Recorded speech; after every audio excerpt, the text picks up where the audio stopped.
और यार मुझे तो बुखार हो रहा है यार, मुझे तो बुखार हो रहा है।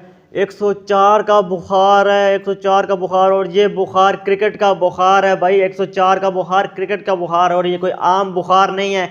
चैंपियंस ट्रॉफी का कल से 19 फरवरी से आगाज़ होने जा रहा है। नेशनल स्टेडियम कराची में पाकिस्तान अपना पहला मैच खेलेगी, defending champions Pakistan against New Zealand के। तो बहुत मज़ा आने वाला है इंशाल्लाह। मुझे उम्मीद है, मुझे ऐसी फीलिंग आ रही है, इस बुखार में भी ऐसी फीलिंग आ रही है कि पाकिस्तान जो है जीतेगी चैंपियंस ट्रॉफी का पहला मैच और अच्छा मोमेंटम लेके आगे जाएगी। आल्दो हम ट्राई नेशन सीरीज़ में दोनों मैच न्यूजीलैंड से हारे हैं, लेकिन हम इंशाल्लाह कम बैक करेंगे।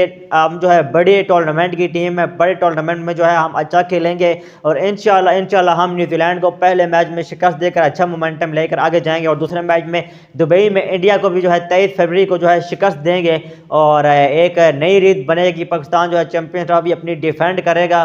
बहुत ज़्यादा इंशाल्लाह मज़ा आएगा। पाकिस्तान कल जो है अपना मैच खेलेगी न्यूजीलैंड से। और मुझे इतना ज़्यादा क्रिकेट का बुखार हो रहा है भाई, क्रिकेट फेवर इतना ज़्यादा हो गया है, और ये जब तक चैंपियंस ट्रॉफी ख़त्म नहीं होती तब तक ये बुखार रहना है। और जब हम कप उठा लेंगे ना चैंपियंस ट्रॉफी का, फिर मेरा बुखार उतर जाएगा भाई। और किस किस को बुखार हो रहा है भाई क्रिकेट का, नीचे कमेंट सेक्शन में बता दो, और ये बता दो कि कल के मैच में कौन सी टीम जीतेगी। मैं तो श्योर हूँ कि इंशाल्लाह पाकिस्तान क्रिकेट टीम जीतेगी, न्यूजीलैंड को बीट करेगी और चैंपियंस ट्रॉफी का पहला मैच विन करेगी।